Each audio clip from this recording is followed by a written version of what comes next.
we're joined on the line by Professor of Anthropology at Syracuse University in New York in the United States, Jok Madut Jok. Professor Jok, a very good evening to you, and thank you once again for taking the time to speak to us.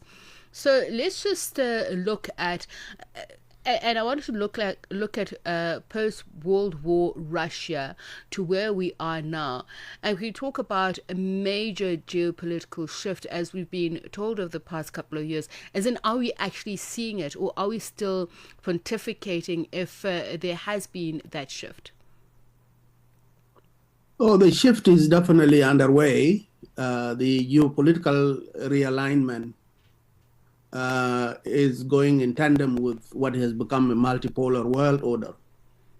I think, especially with the coming to office in Washington of President Trump and his clear, though contradictory posture towards Africa, being in 1 minute it's not important, the next minute it is threatening some individual countries. African governments have definitely been considering possibilities of seeking alternative ways to seeking alternatives to Western influence and offering and requesting alliances more with Russia and China.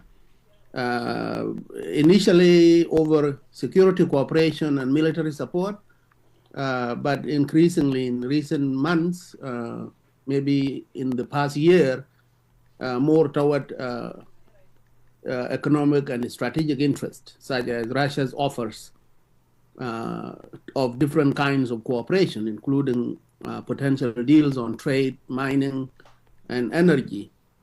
But also diplomatic support on international forums, such as the UN Security Council, where some African countries may have a position on some burning issue and would not get any support from the US, but Russia and China voting in support of Africa's position. So I think there is a definite realignment of these strategic relations, and Africa is definitely eyeing a turn towards the East, if you wish. And I want to understand the tone that Russia is deploying at the moment. It and China have often, really ramped up their rhetoric on it being a partnership of non-interference or against neo-colonialism. But can they put genuine overtures on the table which will really be genuine ideological alignment versus what some see as a strategic tool to displace Western influence? Given what we're seeing now with US President Donald Trump, he is being accused of increasingly alienating not only the continent but other countries in the north. Well, I think there is definitely some congruence on ideological grounds between Russia and China on the one hand, and sub-Saharan Africa on the other. But ideologies and sentimental alliances, or even alliances against the West, do not pay bills. So in the end, Africa is looking for more genuine cooperation, opening up of Russian markets to African goods and the vice versa, to replace such things that have been in the interest of the African continent, such as AGOA, the United States project on opening up its markets to African goods. And so in the end, what will last is genuine trade deals that benefit the African people. If it is just about feeling good about turning away from the West, then it will not be meaningful in terms of actually impacting people's lives. And I think what African leaders need to emphasize is that at the end of the day, every country looks out for its own interest. So Russia is not some kind of a panacea for Africa's problems, especially in terms of development aid that was being received from Europe and from the United States. Russia is definitely not going to step in that regard. And Russia is simply going to look out for its own interests, especially when it comes to access to mining and Africa's being able to buy Russian oil and all that in view of the sanctions that Russia is under currently. And I want to talk about sanctions of not of a different kind, but from a different quarter. If it is sustainable, this ideational South-South cooperation. We saw recently that Russia and Tanzania pledged to trade in national currencies, and we know US President Donald Trump has threatened, raised the finger at anybody who would be involved in the de-dollarization. India itself has made agreements of not trading with China in favor, just in terms of buying oil, in favor of what the US is putting forward. So, as you say, it's not a panacea, but is it something that can last, given the fact that we've seen the United States continually wave the big stick of, greater trade hikes? Well, can it last? I think that is the real question. My view is that things will change again in Washington, and the United States will still come back to seeking alliances with Africa. So as politics change in Washington, it might also lead to changes in positions that African countries take. But in the meantime, I think Russia is definitely going to put in a lot more in the interest of Africa, given that it is facing these humongous challenges from Western Europe and from the United States because of the Ukraine war. So Russia is definitely looking for more allies, even allies that it does not invest in, or allies that don't necessarily need so much from Russia, voices in support of Russia's position in the Security Council, but also in terms of the peace deals that might come with regards to the war in Ukraine. I think these things are flux, and they can change and slippery. The geopolitical alliances have habits of shifting with the shifts in global events. You've seen quite a few analysts emphasize the need for African countries to maintain strategic autonomy.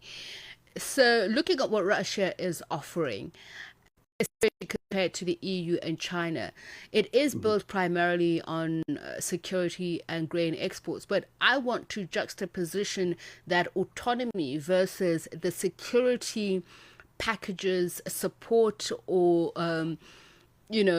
carrot, so to speak, that Russia does offer a lot of African countries. Yeah, I think there is always fear among Africans, and history has spoken to these fears about Africa being open to exploitation from whatever global partners, especially those that come with the bigger purse, like China, those that come with the hunger for African earth minerals. There is always a suspicion among Africans that there is going to be a bit of economic exploitation, especially if Russians are going to come in the same way that the Chinese have come, which is to bring workers, do mining, construction, infrastructure deals, and so forth. Africans will be wary of neo-colonialism, as they are now about the role of China in Africa. But on the other side of that fear is a real, genuine African leaders seeing China and Russia being partners who don't judge on issues of human rights, democracy, which is something that the U.S. always does. And so African leaders who themselves have their own problems with misgovernance and dictatorial tendencies, they will definitely receive the Russians with open arms, because the Russians don't judge them on issues of rights of their people. Today, as we look at West Africa, especially former French colonies of Mali, Burkina Faso, Niger, Guinea, they are definitely going to move away from the West more steadily, partly because of the exploitation and neocolonialism of the French, but partly because the Russians will not pay attention to the misdeeds of the African leaders themselves. But I want to look at just how far that reach is of open arms across the continent, given the fact that the response from African countries to Russia's foreign policy, it differs. Right. I mean, there is definitely going to be a mix of desire to forge new alliances with a sense of skepticism about Russia's intentions.